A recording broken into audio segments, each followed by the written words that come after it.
Olin oma sõiduteel kell 21:00 teisipäeva õhtul 3 päeva varem, kui Terek ootas mind koju. Meie maja nägi välja pime, välja arvatud üks tuhm tuli, mis paistis meie magamistoa aknast. Keha valutas pika lennu tõttu Seattle'is tagasi ja ainus asi, mida ma tahtsin, oli kokku kukkuda voodisse ning üllatada oma meest hommikusöögiga. Kuid siis märkasin seda. Hõbedane sedaan seisis otse meie maja ees, tihedalt äärekivi lähedal. Kui ma selle kõrval kõndisin, tundsin, et kapott oli veel soe. Metallist kiirgas soojust, kuigi oktoobri õhk oli jahe ja värske. Mu kõht tõmbus pingule, nagu oleks keegi selle sõlme keeranud. Me ei tundnud kedagi, kellel oleks hõbedane sedaan. Naabrid kõik sõitsid kas pick-upite või maasturitega.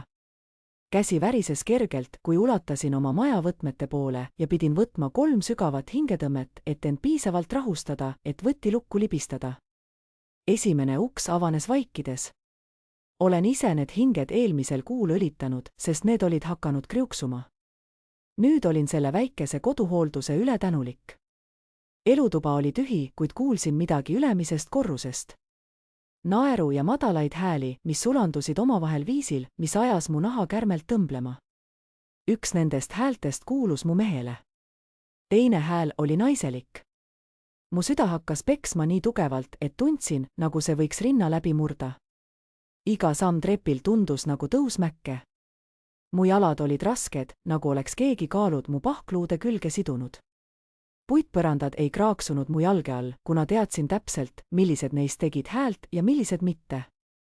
8 aastat selle majaga olin õppinud tundma iga selle saladust. Magamistoa uks oli kergelt praokil, just piisavalt, et näha sisse ilma, et mind märgataks. Just piisavalt, et helid saaksid voolata koridori, kus ma seisin külmunud. Terek istus meie voodis. Meie voodis, mille pealmine tekk oli sinine ja mille ma olin valinud sellest homekoots poest kesklinnas. See, mille valged padjad olime ostnud oma 5. aastapäeva reisil. Ta silitas naise pikka tumedat juuksekarva, nagu oleks see kõige väärtuslikum asi maailmas. Naine lebas tema vastu, tema keha oli lõdvestunud ja mugav. Tal oli seljas siidine kreemivärvi riietus, mis peegeldas lambivalgust. Kui mu silmad harjusid, tabas mind järsk kohkumine. Naisel oli seljas minu siidine hommikumantel, mille Terek mulle 2 aastat tagasi jõuludeks kinkis. Tereki hääl jõudis minuni, pehme ja hell. Ma polnud kuu aega, võib-olla isegi kauem, sellist tooni kuulnud. Sa oled nii armas, sosistas ta, tema huuled olid naise kõrva lähedal. Mitte nagu mu igav naine, kellele meeldib ainult oma rumal töö. Need sõnad lõid mind nagu füüsilised löögid. Igav naine, rumal töö. Mõtlesin kõikidele neile hilistele õhtutele, mil olin töötanud, et aidata maksta selle maja, tema auto ja meie koosloomise eest. Mõtlesin, kui tihti olin sõpradega kokkuleppeid tühistanud, kuna Terek ütles, et vajab mind kodus. Kord, kui olin end väiksemaks, vaiksemaks ja vähem nõudlikuks teinud, sest Terek oli kurtnud, et olen liiga palju. Naine naeris, tõeliselt naeris, nagu teismeline, kellel on armunud. Ta ei hinda sind nagu mina, ütles naine, ja tema hääl tundus kuidagi tuttav. Mu aju töötas liiga aeglaselt, et seda kohale toimetada, liiga ülekoormatuna sellest, mida ma nägin, et kuuldu töödelda. Tundus, et ma olin liikunud. Või äkki langes mu vari uksepiidal, sest äkki pöördusid nad mõlemad minu poole. Nende näod pöördusid minu suunas, nagu nad oleksid olnud püüdnud valgust. Aeg näis seisvat. Naise nägu tuli täielikult nähtavale ja kõik mu sees külmus. See ei olnud kurbuse ega südamevalu külmus, vaid puhta põletava viha külmus, mis segunes täieliku ja absoluutselt uskumatu uskumatusega. Ma tundsin seda naist. Tundsin teda väga hästi. See ei olnud mingi võõras, kellega Terek baaris kohtus. See ei olnud mõni töökaaslane või juhuslik afäär. See oli keegi, kes oli istunud mu õhtusöögilauas. Keegi, kes oli mind kallistanud ja õe nimel kõnetanud. Keegi, kes oli 3 kuud tagasi mu õlal nutnud oma lahutuse ja selle üle, kui raske tema elu oli muutunud. See oli Vanessa, Tereki noorem õde. Mu meel ei suutnud seda alguses töödelda. Teave oli liiga vale, liiga võimatu. Õed ei tee nii. Pered ei reeda üksteist nii. Aga seal ta oli, mu hommikumantlis, mu voodis, mu mehe käed tema juustes segamini. Vanessa silmad läksid hirmust suureks. Tema suu avanes, kuid häält ei tulnud. Ta nägi välja, nagu keegi oleks talle jääkülma vett pähe valanud. Derek tõmbus voodis tagasi nii kiiresti, et peaaegu kukkus. Tema nägu oli täiesti valge, nagu oleks keegi vooliku välja tõmmanud ja kogu veri välja lasknud. Natalie, see ei ole et. Ta ei suutnud isegi lauset lõpetada. Sõnad voolasid tema suust katkenud tükkidena, mis ei olnud mõistetavad. Kuid ma ei soovinud veel tema vabandusi kuulda. Mitte enne, kui olin öelnud, mida pidin ütlema. Mu käed värisesid, kuid mitte kurbuse tõttu. Mitte nende pisarate tõttu, mida ma peaksin valama. Need värisesid vihast, mis oli 3 nädala jooksul kogunenud. Alates hetkest, kui olin esmakordselt avastanud, mida nad olid teinud. Mu parem käsi liikus peaaegu iseenesest, tõmmates mu telefoni jakitaskust. Avasin kaamera rakenduse ja vajutasin rekord. Punane punkt ilmus ekraanile, jäädvustades kõik. Dereki süüdistav nägu. Vanessa mu hommikumantlis, voodikortsus linad, mida olime jaganud 8 aastat. Ma tahan, et te mõlemad midagi teaksite, ütlesin ja mu hääl kõlas kindlalt ja külmalt. Nii külmalt, et see ei tundunud isegi nagu mina. Enne kui hakkate vabandama või andestust paluma, tõstis Derek käed, nagu üritaks rahustada metsikut looma. Nat, palun, lase mul selgitada. Vaikige, käratasin ja ta tõepoolest ehmus. Hea. Ma ütlen teile midagi ja ma vajan, et te mõlemad kuulaksite väga hoolikalt. Vanessa oli nüüd hakanud nutma. Must ripsmetuš voolas tema põskedel inetutena triipudena. Ta tõmbas Rikka tihedalt enda ümber, justkui lootnuks, et see suudab teda tulevaste sündmuste eest kaitsta. 3 nädalat tagasi, jätkasin ma, vaadates vaheldumisi Derekit ja Vanessat, avastasin meie krediitkaardilt midagi kahtlast. Ehted, mida ma kunagi ei saanud. Restoranide arved paikadest, kus ma kunagi ei käinud. Hotelli ööbimised meie enda linnasöödel, mil sa ütlesid, et töötad hilja kontoris. Dereki nägu muutus veelgi valgemaks. Vanessa oli lõpetanud nutmise ja vaatas mind nüüd jahmunud pilguga, justkui oleks ta jääs, nagu hirv, kes on peaaegu auto ette jooksnud. Seega, ma palgasin kellegi, et seda uurida, ütlesin ma privaatne uurija nimega Leonard Walsh. Kas te teadsite, mida ta leidis? Nad ei vastanud. Nad ei saanud seda teha. Nad mõlemad teadsid, mis järgnes. Ta leidis, et oled varastanud, Derek. Üle $200,000 sinu klientidelt. Väikesed summad siin-seal, lootes, et keegi ei pane tähele. Ta leidis lennupiletid Costa Ricasse järgmiseks kuuks. Ta leidis valepassid, mida oled lasknud valmistada. Ta leidis kõik. Vanessa tegi häält, mis meenutas haavatud looma. Derek seisis seal täiesti paigal, nagu oleks ta lootes, et kui ta ei liiguta, unustan ma tema kohaloleku. Ja ta avastas, et Vanessa ei ole siin ainult selleks, et oma lahutusest taastuda, jätkasin, vaadates nüüd otse tema poole. Ta leidis, et te olete seda koos planeerinud juba kuukaupa. Et olete seda varem teinud sinu eksabikaasaga. Just seetõttu ta sind tõeliselt jättis, eks? Mitte seetõttu, et te vahel ei suutnud leppida, vaid seetõttu, et sa püüdsid teda petta. See ei ole, alustas Vanessa, kuid katkestasin ta. Mul on pangakonto väljavõtted, Vanessa. Mul on e-kirjad. Mul on tekstisõnumid. Mul on kõik. Hoidsin oma telefoni üles, endiselt salvestades. Ja nüüd on mul ka see. Näitasin neile videot, kus nad olid punase käega vahele jäänud. Just siis kostus uksekell all, millele järgnes kindel koputus esikuuksele. Naeratus, tõeline naeratus, ilmus mu näole esmakordselt, alates sellest kohutavast hetkest, mil ma selle õuduse maailmasse astusin. See on detektiiv Patricia Crane, ütlesin rahulikult. Ma helistasin talle oma autost enne sisseastumist. Ta on väga huvitatud teiega finantspettuste üle rääkima. Dereki näolt oli värv kadunud, kuid see ei naasnud. Selle asemel muutus ta haiglaslikult roheliseks. Vanessa hakkas hüperventileerima, tema hingamine muutus lühikeseks ja paanikas. Ta kõikus jalgadel, kuni tema jalad lõpuks alt vedasid ja ta kukkus maapinnale nagu nukud, kellel on nöörid katkestatud. Derek tormas tema kõrvale ja see, kuidas ta teda puudutas, kuidas tema käed kätkesid tema nägu ja see, kuidas ta vaatas teda äärmise murega, ajas mu kõhu keerama. See polnud ainult raha pärast. See polnud pelgalt reetmine. See, mis neil oli sügavam, haige ja keerulisem, kui ma oleksin kunagi osanud arvata. Rasked sammud hakkasid üles minema minu magamistuppa ja ma teadsin, et kõik on kohe muutumas igaveseks. 3 nädalat tagasi seisin ma peaaegu samas kohas meie magamistoas. Kuid siis tundus kõik teistsugune, normaalne ja turvaline.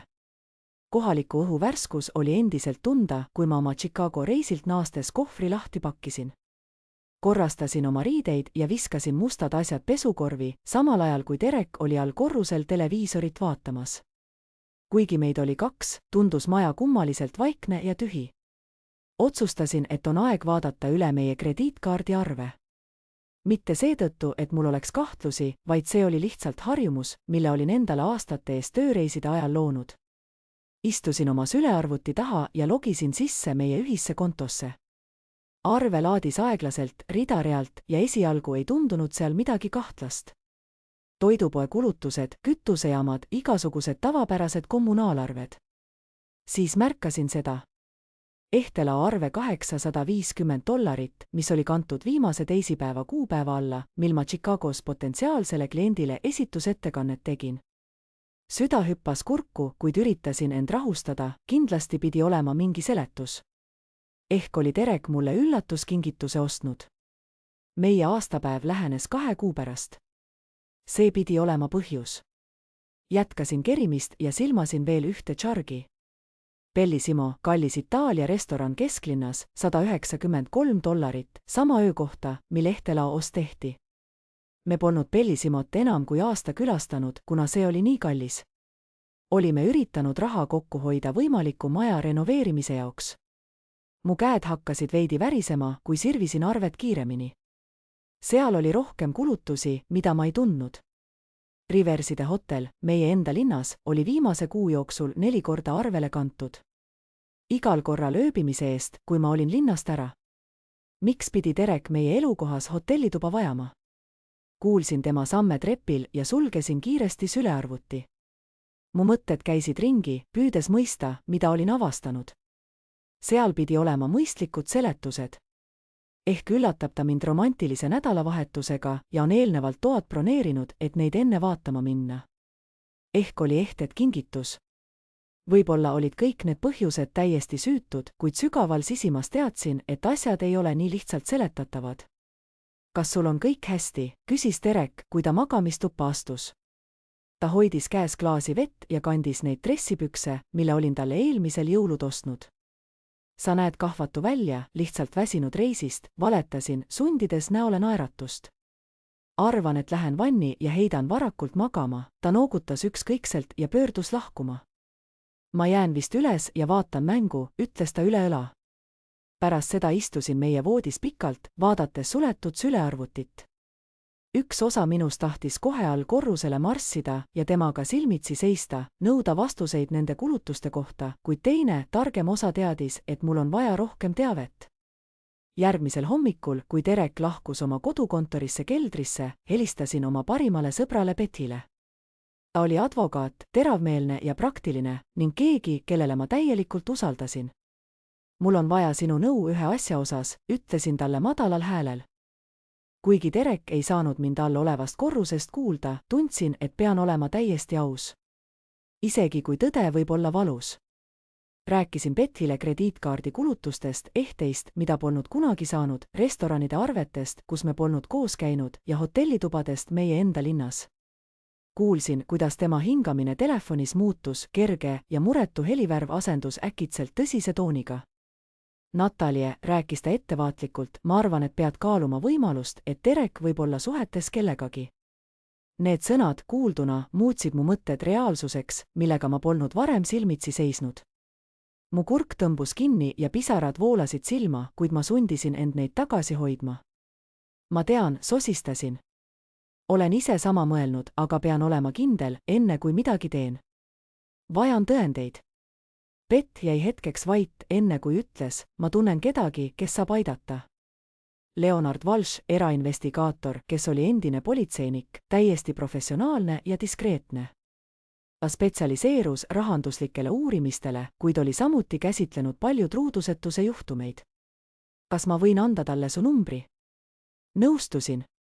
Ja samal päeval helistas Leonard mulle. Tema hääl oli lahke, kuid samas ametlik. Kohtusime kohvikus linna teises otsas, kus keegi mind ära ei tunneks. Leonard oli 60-ndates mees, kelle hallid juuksed ja teravad hallid silmad nägid justkui otse läbi inimeste. Andsin talle krediitkaardi arve koopiad ja rääkisin kõik, mida olin märganud.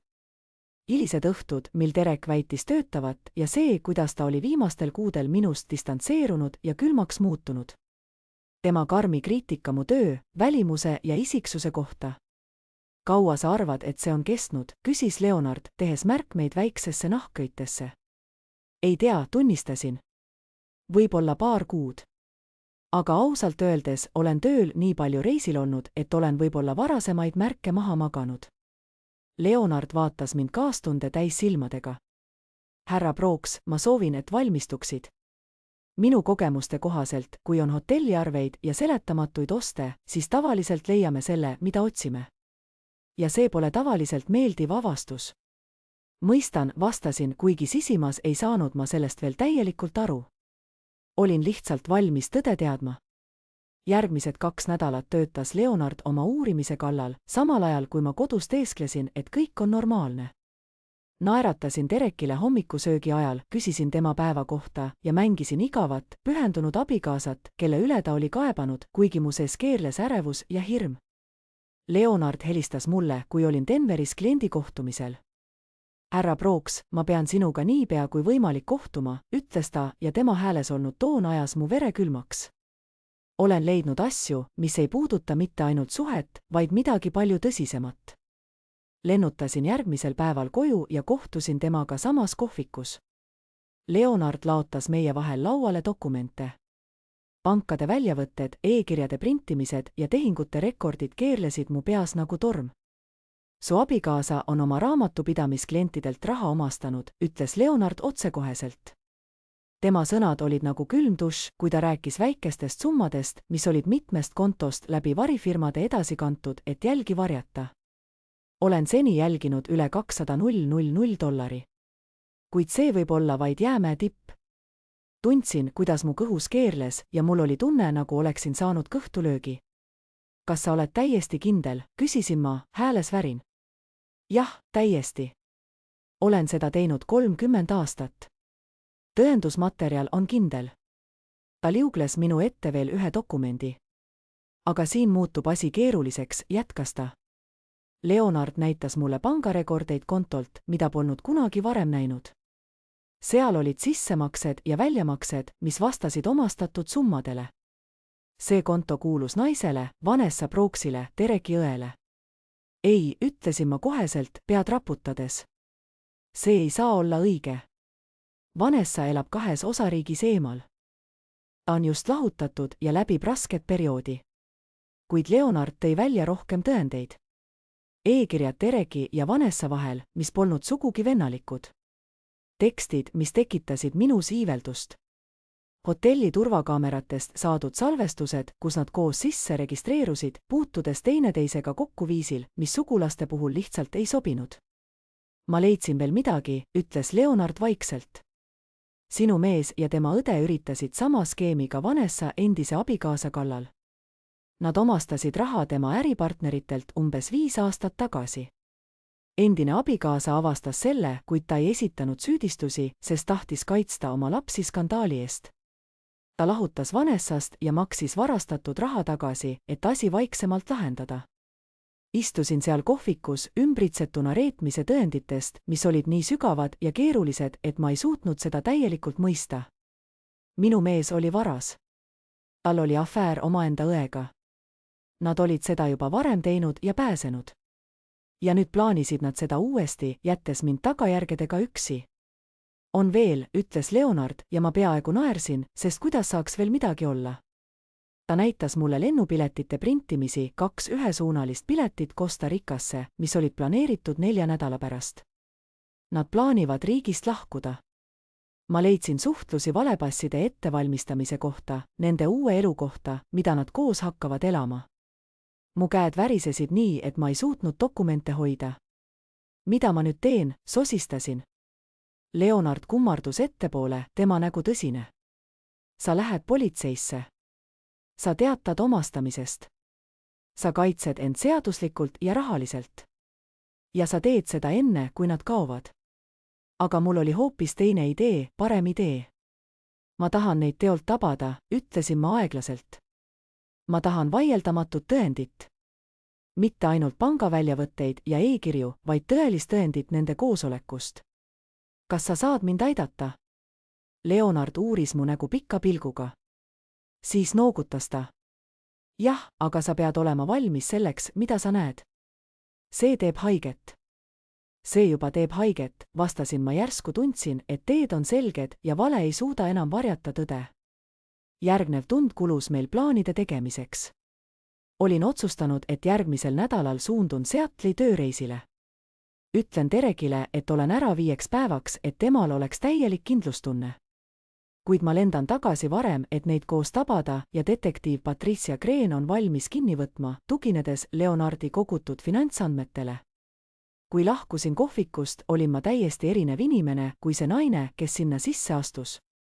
Naivistlik naine, kes oli pimesi usaldanud, oli kadunud. Tema asemele oli tulnud keegi karmim, külmem, arvestavam. Keegi, kes oli otsustanud, et Derek ja Vanessa peavad maksma iga vale eest, mida nad olid rääkinud. Trepi pealt kostusid sammud ja vaatasin, kuidas Dereki nägu muutus paanikast millegiks tumedamaks. Vaevalt aimatav meeleheide. Ta vaatas Vanessat, kes oli põrandal kokku vajunud, siis pöördus uuesti minu poole. Nägin, kuidas tema mõtted töötasid meeletu kiirusel, püüdes leida väljapääsu sellest lõksust, mis nende ümber sulgus. Natalie, palun, ütles ta ja tema hääl oli saanud tooni, mida ma polnud kunagi varem kuulnud. Palumine segunes vihaga, nagu ta ei osanud otsustada, kas paluda armu või rünnata mind, et rikkuda tema plaane. Anna mulle lihtsalt 5 minutit, et selgitada. 5 minutit enne, kui lased neil siia tulla. Hoidsin oma telefoni kindlalt, jätkates iga sõna, iga väljendit, iga meeleheidehetke salvestamist. Pole midagi selgitada, Derek. Ma tean juba kõike. Just siis ilmus ukseavasse detektiiv Patricia Crane oma tumedas pleiseris, uhke ja autoriteetsena, oma insignivööl. 2 vormis politseinikku seisis tema taga, nende näod professionaalselt neutraalsed, kui nad vaatlesid eesolevat stseeni. Naisest siidiselt roos, kes põrandal lamab. Kartlikust mehest, kes tema kohal seisab. Ja naisest, kellel on telefon käes, rahulik ja kogutud kaose keskel. Proua Brooks, ütles detektiiv Crane, kummardades mulle austavalt. Sul on tõendid, millest rääkisime. Astusin lähemale ja ulatasin talle oma telefoni, olles ettevaatlik, et salvestamine ei peatuks. Kõik on siin. Video, mille just tegin, pluss kõik dokumendid, mis Leonard Walsh kogus, pangakonto väljavõtted, e-kirjade vahetus, tehinguandmed, kõik on pilvekaustas, mille jagasin sinuga täna pärastlõunal. Detektiiv Crane'i teravad silmad skaneerisid kiiresti mu telefoni, tema ilme ei muutunud. Ta oli tõenäoliselt näinud hullematki oma karjääri jooksul, kuid ma mõtlesin, kas perekonna reetmine, nagu see kunagi ei lakka üllatamast. Ta vaatas Derekile ja Vanessale ning kui ta rääkis, kandsid tema sõnad absoluutset autoriteeti. Derek Brooks, oled arreteeritud rahapesu, juhtmepettuse ja pettuse toimepanemise vandenõu eest. Ta noogutas ühele politseinikule, kes astus edasi käerauad käes. Sul on õigus vaikida. Kõik, mida sa ütled, võib ja kasutatakse sinu vastu kohtus. Dereki kogu keha näis kokku vajuvat. Ei, kordas ta, nagu arvaks, et pidevalt kordamine suudab reaalsust muuta. See on viga, Natalie. Natalie seisis magamistoas, tema süda põksumas nagu trumm, kui politseinik tõmbas Dereki käed selja taha. Käerauad klõpsatasid kindlalt kinni ja see heli kajas nagu viimane punkt äärmiselt pikka ja valusat lauset. Sa lõpetasid olla mu meeskond hetkel, kui sa varastasid süütutelt inimestelt, ütles ta vaikse häälega. Sa lõpetasid olema mu abikaasa siis, kui tõid ta meie voodisse. Kohapeal, põrandal, vedeles Vanessa.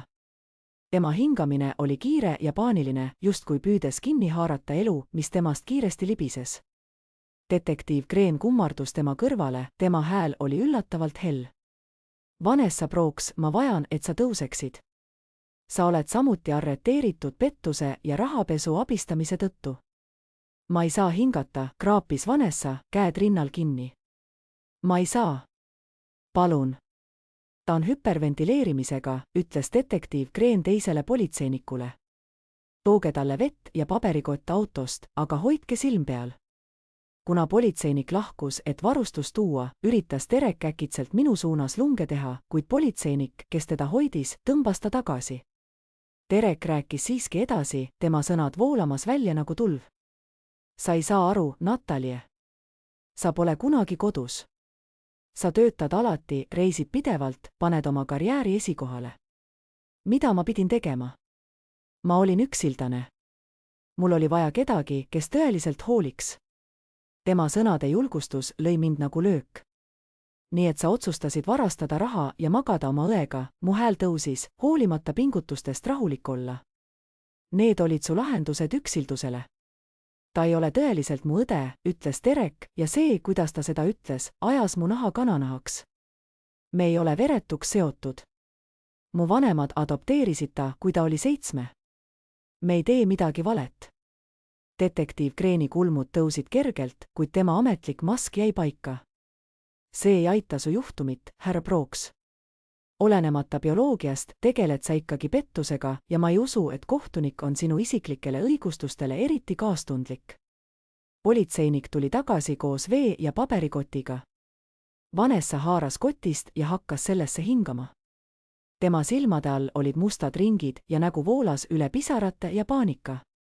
Kui tema hingamine lõpuks rahunes, aitas detektiiv Green tal püsti tõusta ja luges talle samad õigused, mis ta Derekile oli öelnud. Sel hetkel leidis Vanessa oma hääle. See ei olnud enam see magus ja hell hääl, millega ta minuga rääkis. See oli terav ja mürgine. Sa kahetse seda, Natalie, hissas ta. Sa arvad, et oled nii perfektne, nii õige, aga sa oled lihtsalt külm ja südametu naine, kes ei tea, kuidas meest õnnelikuks teha. Derek väärib paremat kui sina. Ta väärib kedagi, kes tõeliselt armastab teda. Ma vaatasin teda. Seda naist, kes oli mind õeks nimetanud, kes oli mu süles nutnud oma läbikukkunud abielu pärast, kes oli söönud mu toitu ja maganud mu katuse all, samal ajal kui kavandas mu elu hävitamist. Kui sa armastaksid teda, ütlesin aeglaselt, ei oleks sa teda kurjategijaks teinud. Tõeline armastus ei vii kedagi pimedusse. Vanessa seisis ukse ees, silmad tulvil viha, kui ta röökis, sa ei tea midagi tõelisest armastusest. Politseinik püüdis teda tõukata uksest välja, kuid ta keeras end pidevalt minu poole, nagu oleks see tema viha keskpunkt. Sa oled nagu robot, kes on riietatud ärikostüümi. Derek rääkis mulle kõik. Kuidas sul pole kunagi aega tema jaoks? Kuidas sa hoolid rohkem arvutustabelitest kui oma mehest, kui igav ja külm sa voodis oled? Iga tema sõna lõi nagu nooleke, eesmärgiga tekitada minus kahtlusi, suunata süü oma valedelt valikult minu väidetavatele ebaõnnestumistele. Aga võib-olla paar kuud tagasi oleksid need sõnad mind tabanud. Ma oleksin võinud mõelda, et äkki on tal õigus, et äkki olen mina probleem. Ent mul oli olnud 3 nädalat aega, et sellele mõelda. 3 nädalat, et rääkida Bethiga, et rääkida oma terapeudiga, doktor Helen Wattsiga, et mõista, et Dereki petmine ei olnud seotud minu puudustega. See rääkis tema iseloomust, tema valikutest, tema valmidusest haiget teha teistele enda kasuks. Viige ta alla, ütles detektiiv Green kindlalt politseinikule. Kui nad Vanessat välja juhtisid, jätkas ta ikka veel karjumist. Me oleme perekond, Natalie. Perekond ei tee nii perekonnale. Sa hävitad elusid. Need kliendid saavad lõpuks oma raha tagasi. Keegi ei saanud tõeliselt haiget, aga sa saadad meid vanglasse millegi üle. Millegi üle, karjusin talle järele, mu hääl kajas koridoris. Sa varastasid üle $200,000. Sa aitasid mu mehel mind igal võimalikul viisil petta. Sa rikkusid usaldust, peresidemeid ja seadust. See ei ole mitte midagi, Vanessa. See on kõik. Derek, kes järgnes Vanessale trepist alla, peatus äkki vastu hakkamast. Tema kogu keha muutus lõdvaks ja politseinik pidi teda praktiliselt kandma.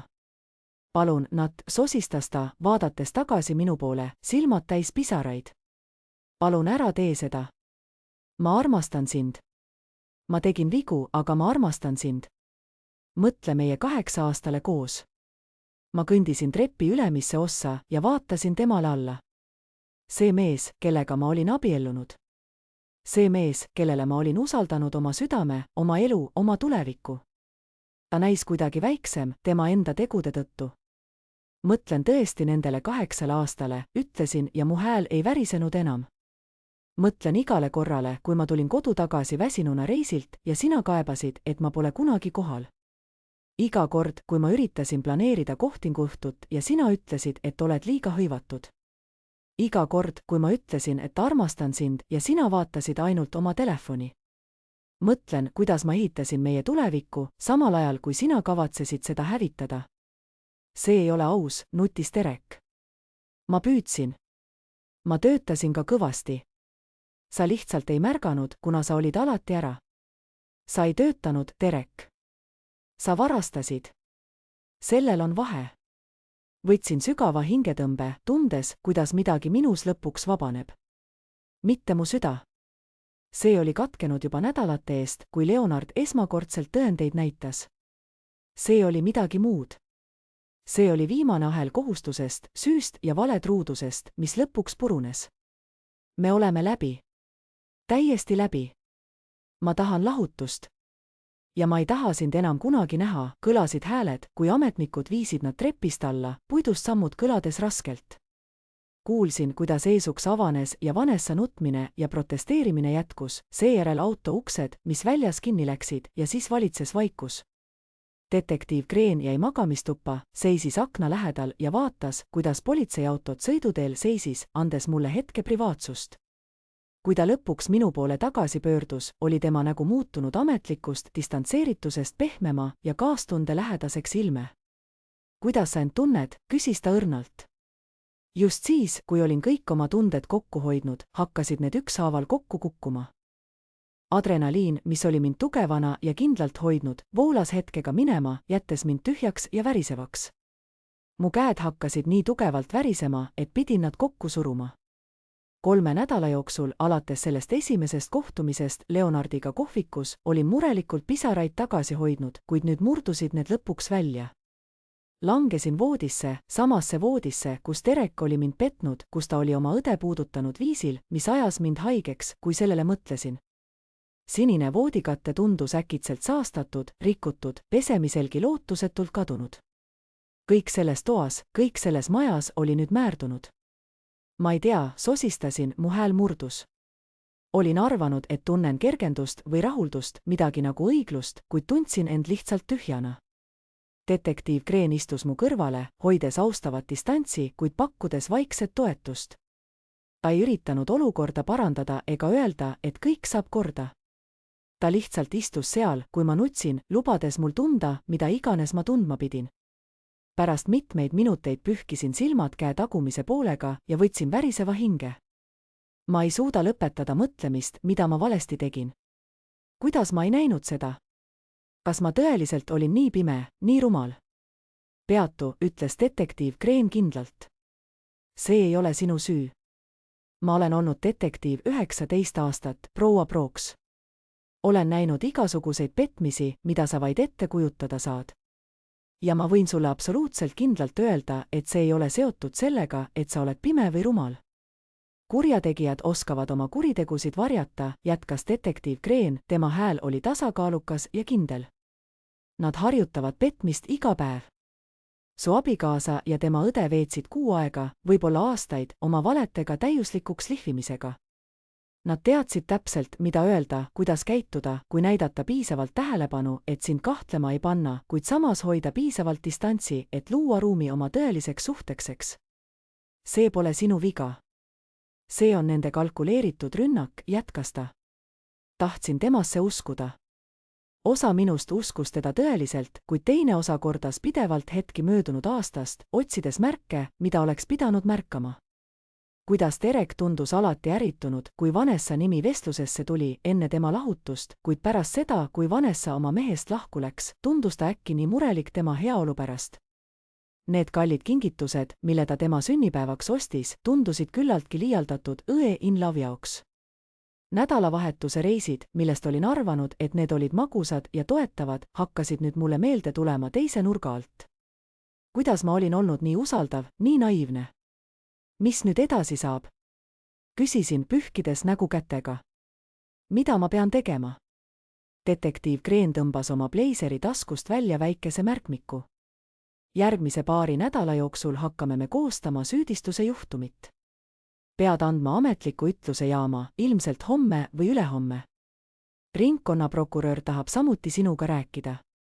Ja kui aeg kätte jõuab, pead tunnistama kohtus, mis võib olla mitu kuud hiljem, olenevalt sellest, kas nad lepivad süüdistustega või lähevad kohtusse. Kas nad lähevad vangi? See küsimus tuli välja väiksema häälega, kui olin plaaninud, peaaegu lapsemeelselt.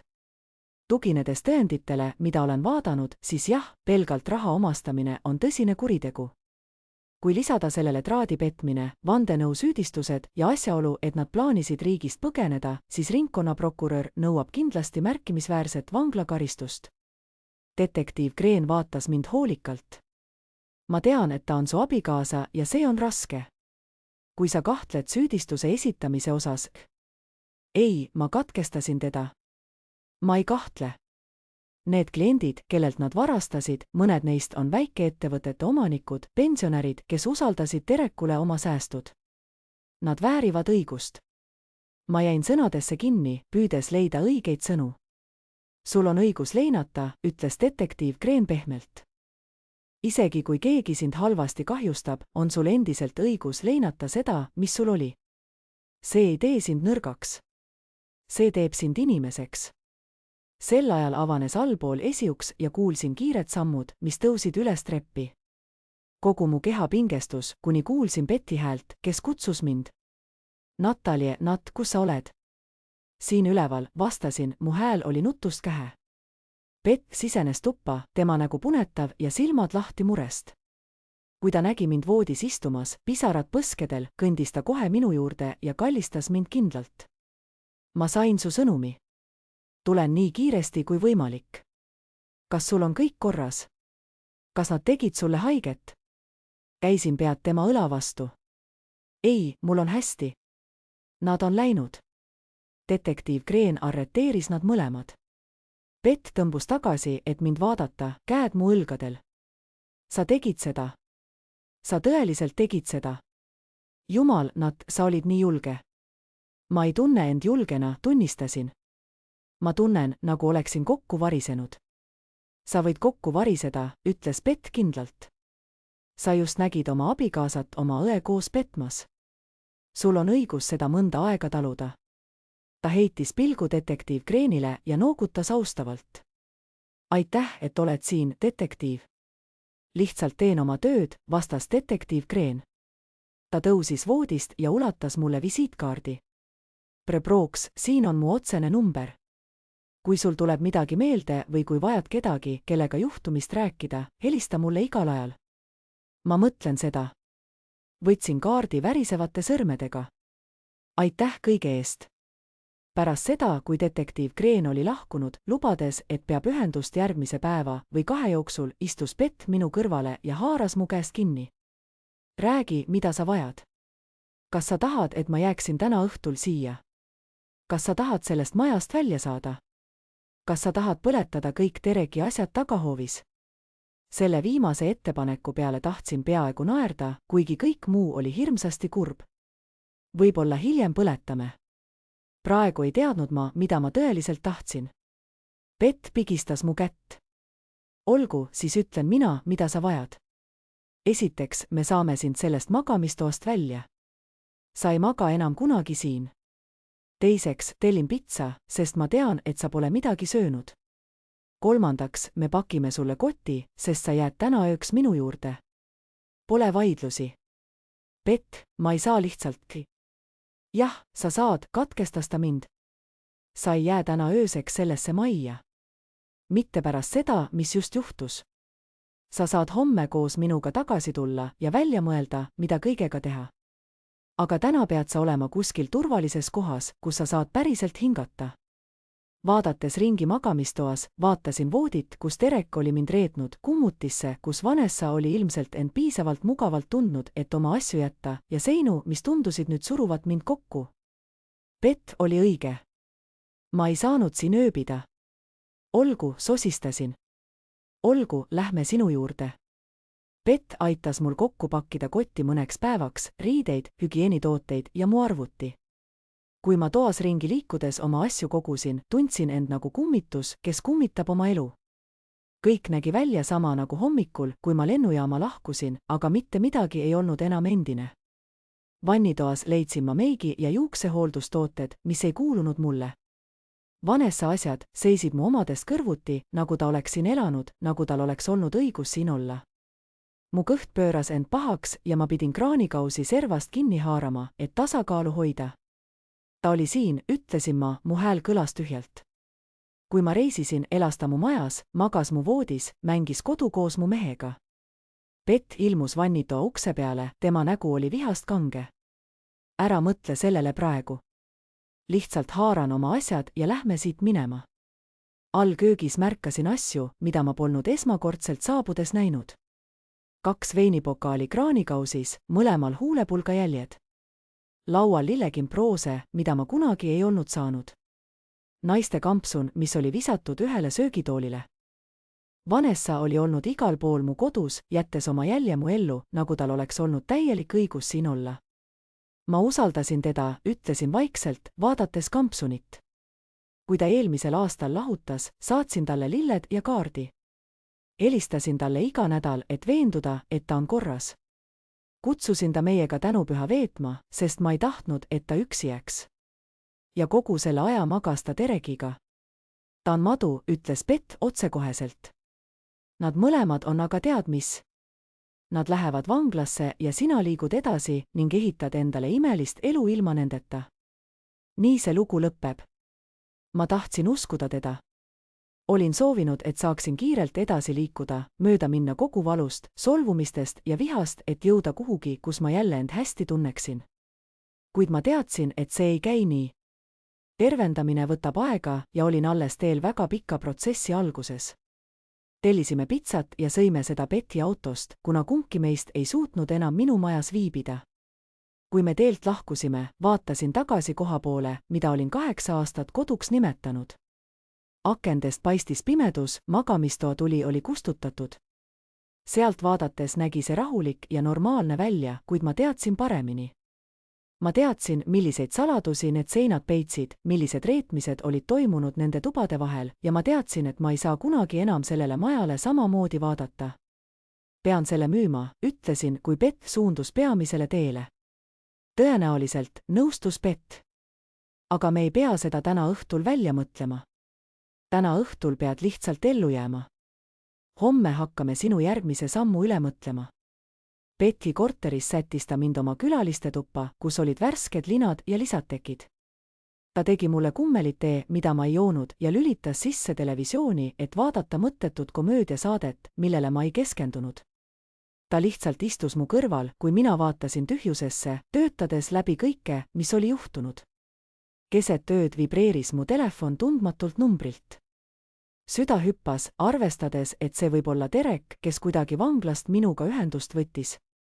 Kuid kui ma sõnumi avasin, nägin, et see oli Leonard Walshilt, erauurijalt. Just kuulsin arreteerimistest. Sa tegid õige asja. Helista mulle, kui vajad midagi. Sa oled tugevam, kui arvad. Näitasin Bettile sõnumit ja tema nägu tõi naeratuse. Ta on õige. Sa tead, et sa oled tugev. Tugevam, kui Derek ja Vanessa kunagi sinust arvasid. 6 kuud tundus samas nii igavikuline ja samas ka kohati nagu mitte midagi. Seisin oma uue korteri täispikkuses peegli ees, reguleerides sinise pluusi kraed. Peegelduv naine nägi kuidagi teistsugune välja. Vanem võib-olla, aga ka kindlam, enesekindlam. Korter oli väike, ainult 1 magamistoaga 3. korrusel hoones kunstide piirkonnas kesklinnas. Midagi sellist ei saanud võrrelda avara majaga, mida olin jaganud Derekiga. Kuid iga asi siin kuulus ainult mulle. Salve rohelise diivani olin valinud ise. Seintele riputatud abstraktsed maalid olid kohalikult kunstnikult, kelle olin avastanud. Köögilaud, kus ma nüüd tõeliselt hommikusööki sõin, mitte ei kiirustanud ukse kaudu välja proteiinibaariga. See koht kuulus mulle nii, nagu see maja kunagi ei kuulunud. Mu telefon vibreeris kummutis, meenutades täna pärastlõunal Helen Watsiga toimuvaid teraapia kohtumisi. Olin teda näinud 2 korda nädalas alates sellest, kui kõik juhtus.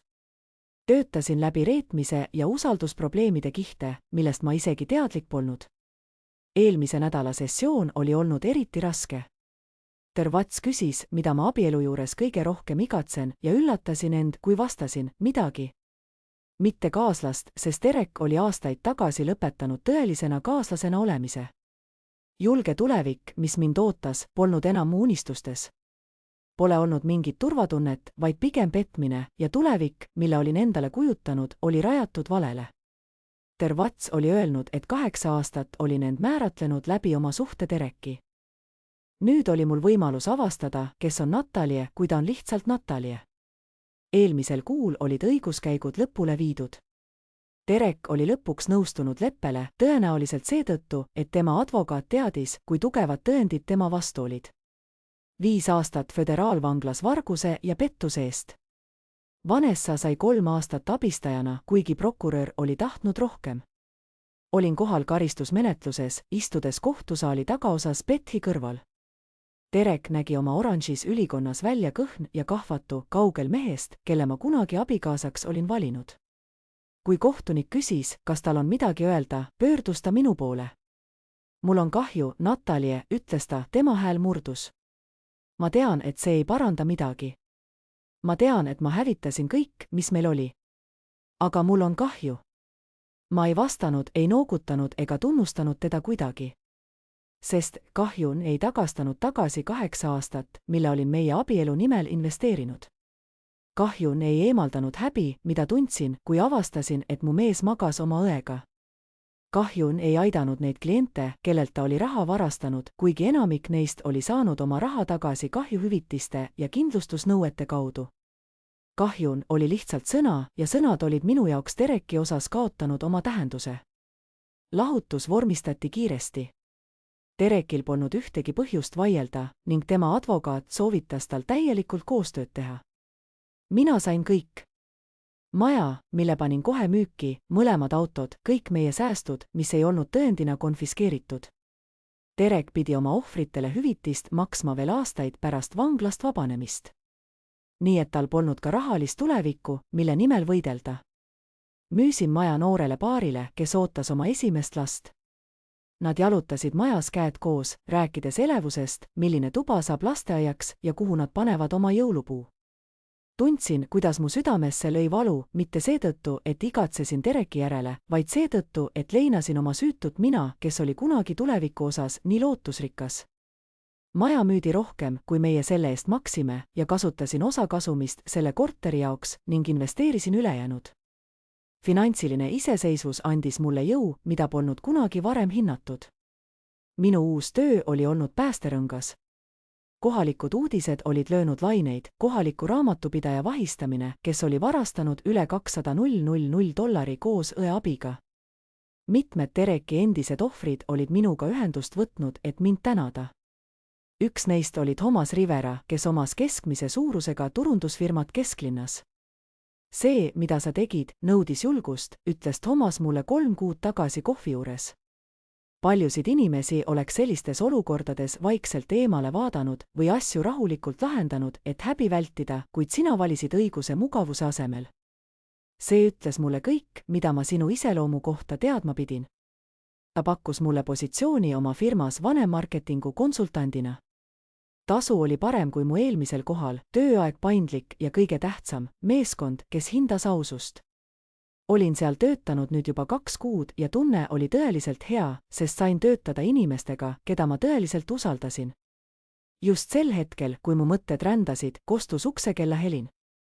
Vaatasin uksepeeglist välja ja mu näole ilmus naeratus, kui nägin Bethi seal seisvat, käes 2 kohvitassi ja kott mu lemmikpagaritootest. Mõtlesin, et sul võib hommikusöögist puudust olla, ütles ta, kui ukse avasin. Ja emotsionaalsest toest enne sinu suurt esitlust täna. Peaaegu olin unustanud. Täna pärastlõunal esitlesin ma suurt kampaania ettepanekut potentsiaalsele kliendile, mis oli suurim konto, millega olin alates Rivera marketingus alustamisest töötanud. Kõhus tuksus närviline elevus. Sa oled parim, ütlesin, võttes ühe kohvitassi. Kuidas sa alati tead, mida ma vajan? 10 aastat sõprust, vastas Beth, heites end minu diivanile. Pluss, mul on kalendrihäire, mis ütleb, et Natalie peab esitama suure esituse.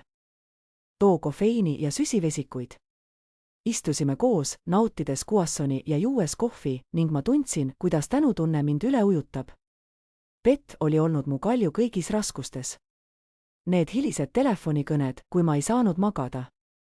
Need nädalavahetuse reisid randa, kui ma pidin põgenema. Ja kindel, kui tõrn surumine, kui ma hakkasin end süüdistama Dereki valikutes. Eile sain ma kirja, ütlesin vaikselt. Vanessalt. Bethi nägu muutus kohe tõsiseks. Palun ütle, et sa selle põletasid. Ma lugesin seda esimesena, tunnistasin. Ta on Pennsylvanias minimaalse turvalisuse rajatises. Kirjas oli palju vabandusi ja selgitusi. Ta väidab, et Derek manipuleeris temaga, et ta oli pärast lahutust haavatav ja et ta ei tahtnud mind kunagi haiget teha. See on jama ja sa tead seda, ütles Beth kindlalt. Ta tegi valikuid, täiskasvanu valikuid. Ta ei saa nüüd ohvrit mängida. Ma tean. Tõmbasin kirja oma kirjutuslaua sahtlist välja ja hoidsin seda üles. Ma ei kirjuta tagasi. Ma ei andesta talle. Ma lihtsalt pidin selle ühekordselt läbi lugema, et mitte mõelda, mis seal kirjas on. Beth vaatas, kuidas ma lõhkusin kirja väikesteks tükkideks ja viskasin prügikasti. Hea. Ta ei vääri sinu andestust ega energiat. Sa oled edasi liikunud ja tema peab elama sellega, mida ta tegi. Pärast seda, kui Beth oli tööle läinud, lõpetasin enda päeva ettevalmistamise. Kui lukustasin oma korteri ukse, kohtasin oma peegelpilti koridoris. See naine, kes seal peegeldus, seisis nüüd sirgemalt. Tema silmad olid selgemad. Ta nägi välja nagu keegi, kes on läbitule käinud ja teisel pool tugevamana välja tulnud. Liftisõit alla oli nüüd hoopis teistsugune kui mu vanas elus. Ei mingit hirmu külma abielu ees. Ei mingit ärevust, millises tujus Derek võiks olla. Ootused täitsid mu meelt, kui ma mõtlesin eesolevale päevale ja sellele, mida see võib tuua. Väljas paistis hommikune päike eredalt ja soojalt. Astusin oma auto juurde, see oli ainus asi, mis mu abielust alles jäi, sest see oli praktiline ja tasutud. Istusin hetkeks rooli taha, enne kui mootorit käivitama hakkasin. Mu telefon piiksatas, teates Thomaselt, kes oli valmis täna muljet avaldama. Naeratus tõusis mu huultele, kui kirjutasin tagasi, muidugi. Sõites läbi linna oma kontori poole, mõtlesin, kui palju on viimase 6 kuu jooksul muutunud. Mitte ainult välised asjad nagu see, kus ma elan või kelle heaks töötan, vaid ka kõik, mis mu sees toimus, kuidas ma end nägin ja kuidas ma maailmas liiklesin. Olen varem pidevalt vabandanud, olgu see siis hiljatöötamise, ambitsioonikuse või ruumi võtmise pärast. Derek oli mind aastate jooksul õpetanud olema väiksem, vaiksem ja vähem nõudlik. Ma uskusin, et just nii armastus toimib pidevas kohanemises ja ohverdamises. Nüüd mõistsin, et tõeline armastus ei nõua sinult enese vähendamist. See ei naera su üle, kui sa oled igav, ega kritiseeri sind eesmärkide seadmise pärast. Tõeline armastus näeb sind täielikult ja tähistab seda, kes sa oled, mitte seda, kelleks keegi soovib sind muutuda. Päeva jooksul toimunud esitlus läks isegi paremini, kui olin lootnud. Klient 2/30 naist, kes juhtisid jätkusuutlikku moealgatust, armastas kõiki kampaania aspekte, mille olin välja töötanud. Kohtumise lõpus, kui me kätlesime, ütles üks neist, me valisime teie firma just sellepärast, et olete te. Nad olid lugenud, mis juhtus mu endise abikaasaga ja nende sõnul oli mu julgus muljet avaldanud. Noodasin, aktsepteerides komplimenti, samas kui mu kõhus keerles tuttav ärevus. See lugu saadab mind ilmselt veel pikalt, võib-olla isegi igavesti siin linnas. Kuid ma õppisin sellega rahule jääma. Ma ei olnud teinud midagi valesti. Mul ei olnud millegi pärast häbeneda. Õhtul kohtusin Bethiga õhtusöögiks uuestai restoranis, mis asus mu korteri lähedal. Istusime väliterrassil, vaadates inimesi, kes mööda jalutasid ja nautides oranžide ja roosade varjundite all loojangut. Ma olen viimase ajal mõelnud ühele asjale, ütlesin, keerutades spagette oma kahvli ümber. Andestusele, ütles Beth, tõstes kulmu. Palun ütle mulle, et sa ei mõtle nende 2 andestamisele. ei, ma ei mõtle neile, vastasin kiiresti. Mina ise olen see, kellele ma pean andestama. Olen pidanud end süüdistama sellepärast, et ma ei näinud märke varem ja et ma ei suutnud oma abielus edukas olla. Kuid Tervats aitas mul mõista, et pean endale andestama selle eest, et uskusin inimesi, kes seda ei vääritsenud, et olla inimene. Bett ulatas üle laua oma käe ja pigistas mu kätt. Sa polnud kunagi probleem, nad sa teadsid seda, eks? Ma hakkan seda mõistma, tunnistasin. On lihtsam seda uskuda. Lõpetasime õhtusöögi, kui tänavatuled meie ümber süttisid. Tagasi korteri poole jalutades tundsin end kuidagi kergemana. Mitte sellepärast, et valu oleks täielikult kadunud. See ei olnud kadunud. Ja võib-olla ei kao see kunagi täielikult, kuid ma õppisin seda teisiti kandma. Mitte koormana, mis mind alla tõmbab, vaid tõendina, et olin midagi keerulist üle elanud ja tulnud välja terve inimesena. Olin tagasi oma väikeses korteris, seistes rõdul ja nautides klaasikest veini, samal ajal kui linnatuled särasid mu silmade ees. Kusagil seal Derek viibis vanglatšel, elades oma valikute tagajärgedega. Samuti ka Vanessa. Ma ei tundnud sellest täpselt rahuldust, kuid süütunne polnud samuti mu kaaslane. Nad olid teinud oma otsused. Nad olid valinud ahnuse aususe asemel, vale tõe asemel, reetmise truuduse asemel ja nüüd pidid nad selle eest maksma. Mina olin valinud teistsuguseid teid. Kui nende petmine mulle silma jäi, oleksin võinud silmad kinni pigistada. Olid olnud võimalused, et lahutada Derekust vaikselt ning lasta tal ja Vanessal rahaga jätkata, kaitsta peresalajasi ja vältida avalikku häbistamist. Kuid ma valisin tõe. Otsustasin õiguse kasuks mugavuse asemel. Ja sellega andsin ma nendele ohvritele nende raha tagasi. Ma peatasin Derek ja Vanessa enne, kui nad suudaksid kedagi teist kahjustada. Seisin vastu sellele, mis oli vale, isegi kui see oli valus. See oli oluline. See tähendas midagi. Minu telefon vilkuma hakkas, tuues mulle emalt e-kirja, kellega olin pärast lahutust sagedamini rääkinud. Ta ja isa olid minust mures, kuid nad tundsid ka uhkust. Sa oled selle olukorraga nii väärikalt ja tugevasti toime tulnud, ütles mu ema eelmisel nädalal videokõne ajal. Ma tean, et praegu ei tundu see nii, aga sa saad olema hästi. Paremini kui hästi. Hakkasin teda usaldama. Öösel voodisse heites vaatasin ringi oma väikeses korteris, öökapil seisvaid raamatute kuhjasid, raami pandud pilti minust ja Betist ülikooliaegadest ning taimi, mille elus hoidmist ma aeglaselt õppisin. See ruum oli väike ja ebatäiuslik, kuid see oli aus. Kõik, mis seal oli, oli tõeline. Tõusin voodisse katte alla, mille olin ise valinud, toas, kus keegi polnud mind kunagi reetnud. Vaikus oli rahulik, mitte üksildane. Pimedus tundus turvaline, mitte ähvardav. Enne kui lülitasin laualambi välja, avasin oma päeviku, veel ühe Tervatsi soovituse ja kirjutasin üheainsa lause, täna valisin ma end ja see tundus õige. Sulgesin päeviku, kustutasin valguse ja lasin unel tulla loomulikult, esmakordselt kuude kaupa. Homme ärkaksin ja teeksin kõike uuesti, läheksin tööle, kohtuksin oma terapeudiga, võib-olla helistaksin vanematele ja kindlasti saadaksin Bettile midagi naljakat. Jätkaksin selle uue elu ehitamist, valides iga päev väikese valiku, üks aus hetk korraga. Derek oli nimetanud mind igavaks, kuid see naine oli kadunud.